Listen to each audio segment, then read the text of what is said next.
सबसे महत्वपूर्ण खबर के साथ भिवानी के लोहारू में लेडी टीचर मनीषा हत्याकांड से पूरे प्रदेश में आक्रोश बढ़ रहा है। मनीषा को इंसाफ दिलाने की मांग के लिए प्रदेश भर में प्रदर्शन किए जा रहे हैं। 14 अगस्त को शव मिलने के बाद पुलिस अभी तक आरोपियों का पता नहीं लगा पाई है और इसे देखते हुए एक तरफ परिजन शव लेने से इनकार कर रहे हैं और लगातार धरने पर हैं, तो वहीं दूसरी तरफ प्रदेश के कई जिलों में लोग सड़कों पर उतर आए हैं। प्रदर्शनकारी लोगों का कहना है कि कुछ पुलिस अधिकारियों को सस्पेंड करने से काम नहीं चलेगा, पुलिस आरोपियों को भी जल्द गिरफ्तार करे और सजा दी जाए। इस मामले पर हरियाणा के सीएम नायब सिंह सैनी का भी बड़ा बयान आया। मुख्यमंत्री ने कहा कि इस मामले की पुलिस निष्पक्षता और गंभीरता से जांच कर रही है। जल्द ही जांच रिपोर्ट आने के बाद दोषियों पर एक्शन होगा। आपको बता दें कि आज शाम 4 बजे करीब ग्रामीणों की ओर से गठित कमेटी प्रेस वार्ता करेगी। कमेटी ने प्रशासन को 72 घंटे का वक्त दिया था, जो खत्म हो चुका है। उधर इस मामले में अब रोहतक पीजीआई के डॉक्टरों की रिपोर्ट का इंतजार है। भिवानी में मनीषा के शव के पोस्टमार्टम के बाद 10 सैंपल जांच के लिए भेजे गए थे।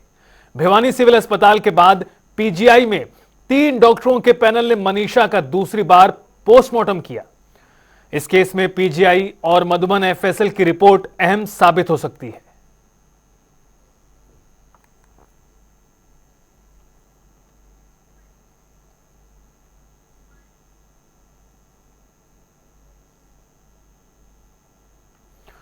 तो इस बेहद महत्वपूर्ण और गंभीर मामले पर और ज्यादा बातचीत करेंगे। न्यूज रूम से मेरी सहयोगी अंजलि भंडारी जुड़ चुकी है मेरे साथ।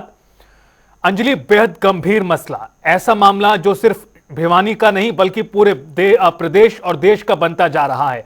जिस तरह से हत्याकांड सामने आया, क्षत विक्षत हालत में शव बरामद हुआ और उसके बाद जिस तरह के सवाल उठे बेहद गंभीर हैं। सबसे पहले बताएं आप क्या कुछ इस मामले को लेकर ताजा जानकारी है, चूंकि 4 बजने वाले हैं, ग्रामीणों द्वारा प्रेस वार्ता की जाएगी। पूरे मामले में संजोग कर रखा है और जो हैवानियत जिस तरह की हैवानियत की गई है उससे कहीं ना कहीं सवाल उठा दिए कि महिला सुरक्षा को लेकर आखिरकार स्थिति जो है वो प्रदेश में क्या बनी हुई है। हालांकि आज हमने सुना मुख्यमंत्री ने भी इस विषय पर अपना बयान जो है वो दिया है और उन्होंने कहा है कि वो हम सबकी बेटी है और हम उसे न्याय जो है दिलाएंगे। लेकिन इस पूरे मसले पर देखिए, गाँव वालों को यहाँ पर ये सबसे महत्वपूर्ण बात यहाँ पर ये कहना है कि अगर सही समय पर पुलिस ने कार्रवाई की होती तो शायद वो उनकी जो बेटी है वो बच जाती, लेकिन पुलिस द्वारा जो है वो कार्रवाई जो है वो सही समय पर नहीं की गई थी और यही बड़ी वजह थी कि ये इस तरीके का जो वाकया है वो यहाँ पर हुआ, क्योंकि परिवार वालों का इस पे यही कहना है और परिवार वालों ने इस बात का साफ जिक्र कर दिया था कि अगर कार्रवाई, अगर यहाँ पर दोषियों को सख्त सजा नहीं मिलती है, दोषियों को जल्द गिरफ्तार नहीं किया जाता है तो फिर वो और आंदोलन जो है वो आगे बढ़ाएंगे। और आज जो आप जैसा बता रहे हैं, जिस तरीके से आज ये प्रेस कॉन्फ्रेंस भी होने जा रही है तो उसमें जिक्र जाहिर तौर पर हो सकता है। हालांकि मुख्यमंत्री द्वारा इसका आश्वासन दिया गया है और पुलिस जो उस समय अधिकारी थे उन पर भी, उन्हें भी वहां से सस्पेंड किया गया था कि समय पर कार्रवाई क्यों नहीं की गई है। तो अब ऐसे में हो सकता है कि आज जो ग्रामीण जो प्रेस कॉन्फ्रेंस यहां पर की जानी है उनकी तरफ से शायद ये कहा जाए कि मुख्यमंत्री की तरफ से जो आश्वासन मिला है उससे वो आश्वस्त हैं, या फिर अभी आगे की जो रणनीति है वो क्या रहती है ये देखना होगा। बिल्कुल, और रणनीति क्या होगी इस पर तो रहेगी नजर। अंजलि, एक और सवाल आपसे, जिस तरह के बयान आ रहे हैं, हरियाणा कांग्रेस पार्टी की बात करें, कांग्रेस ने सीबीआई जांच की मांग इस मामले में की है, दूसरी तरफ परिवार लगातार धरने पर बैठा है और उसने शव भी लेने से मना कर दिया है। 5 दिन से ज्यादा का वक्त हो चुका है। इस घटना को लेकर आक्रोश कहीं ना कहीं बढ़ता जा रहा है पूरे प्रदेश में। बिल्कुल रितेश, अब देखिए राजनीति तो यहाँ पर होगी क्योंकि ये मामला जो है वो काफी ज्यादा गंभीर है। विषय इसलिए गंभीर है क्योंकि महिला सुरक्षा की बात की जाती है, महिला सुरक्षा के दावे किए जाते हैं, एक अच्छी पुलिस व्यवस्था की बात यहाँ पर की जाती है, लेकिन ना उसके बावजूद भी इस पूरे मामले में जो सबसे महत्वपूर्ण चीज निकल कर आई, सही समय पर अगर पुलिस एक्टिव होती तो शायद ये घटना जो थी वो नहीं होती। दूसरी चीज यहाँ पर परिवार वालों का जो गुस्सा है वो काफी ज्यादा बढ़ गया है। प्रदर्शन, धरना प्रदर्शन हो रहा है। मुख्यमंत्री ने भी सीधे तौर पर इस पर बयान दिया है।